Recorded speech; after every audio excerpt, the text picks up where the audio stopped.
Hey you guys, it's Quiet and I'm back with another video. This time on, yep, that's right, you guessed it, Stranger Things Season 4. Where do I start? Stranger Things Season 4 is the best season. Everything about it is just peak. It definitely has its flaws, but damn is it amazing. Hopper being alive is definitely a cop-out, but also a moment of relief at the same time. Yes, it was a bait and switch, and he really should have stayed dead just for the sake of writer integrity. But he's such a good character that you don't really want him to stay dead. He's awesome. I really liked how so much changed from season 3 to season 4. Will and Elle moved to like completely different states. Lucas is a whole ass basketball jock, I think, or was it football? I don't remember. Etc. etc. Eddie is one of the coolest characters that is introduced in a show, and he is killed in the same season. And he's not just the coolest character to do that in Stranger Things, but TV in general. 11 striking Angela with the roller skate is hilarious and well deserved. Like damn, she went off on her, yo. The multiple uses of Kate Bush's running up that hill has been talked about again and again to the point of redundancy, but I still feel the need to point out that their usage of that song is nothing but amazing. Every time they use that song, it was well done. The best usage is when Max is trying to run out of Vecna's lair. I love that part. Definitely one of the highlights of the entire season, or even the entire show even. Like most of the previous seasons, the important characters get divided up into different groups. The funniest of these groups is Mike, Will, John, and their stoner friend that I can never remember the name of for some reason. Every time they showed them on the screen, something funny happened on their little road trip through America.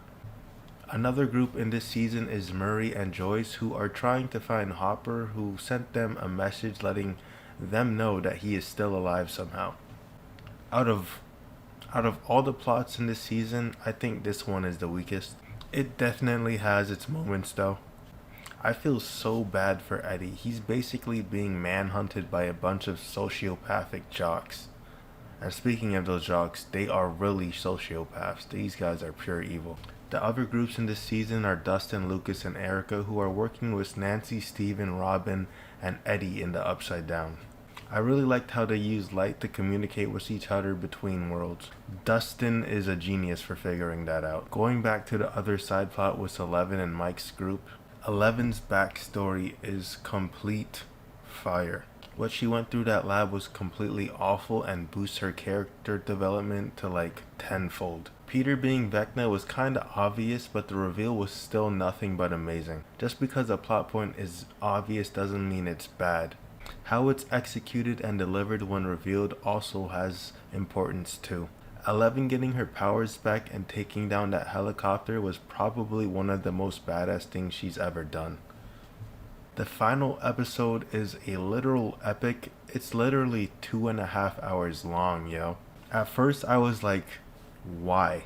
But then I actually watched it and thoroughly enjoyed it. I usually don't like when TV shows try to be movies for their finale. Just make the last episode a normal length, you know? Eddie's guitar solo of Master of Puppets was so badass. I love that part so much, and it was a really clever way to do a distraction. Eddie's sacrifice is also heartbreaking and admirable. I really did not want to see him go. If you couldn't tell, I really liked that character. The jocks end up finding Lucas, Max, and Erica's party, and of course they're trying to sabotage things. I really don't like Jason, and I really did not feel bad when he dies at the end of the season by, getting cut in half by the little crevice thingy. Lucas is like boyfriend of the year when he's trying to protect Max from Vecna and, Jason, the idiot jock. So the Upside Down crew, they eventually find Vecna's body and they start destroying the shit out of it.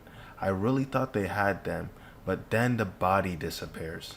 That shit had me so pissed. They should have made sure he was dead. I know it kind of had to happen so they could make another season, but this could have ended at season 4 very climactically in my opinion. Not only did Vecna escape, but Max is in a coma, which leads me to believe that Vecna's plan partially works, which leads to one of the most satisfying endings to a season I have ever seen. Hawkins is in complete shambles. The aftermath of what happened was everyone leaving Hawkins was so sad, it felt like a disaster movie. There were some good things at the end of the finale though. Hopper got to reunite with his daughter Eleven. I also love the usage of Spellbound by Suji and the Banshees as the end credits theme. That caught me off guard and got me so ready for the finale of this pretty awesome show. If I had to rate this season, it's a 9 to be honest. It's the best season like I've already said. Can't go wrong with Stranger Things Season 4. And that's the very informal ramble of Stranger Things Season 4. Next time will be the finale, Season 5. If you like this video, you don't have to do anything. But it's been Quiet Does Music. Out. I promise I'll be talking about music again. I'm still Quiet Does Music. I just been enjoying making different kinds of videos. So yeah, it's been Quiet Does Music. Out.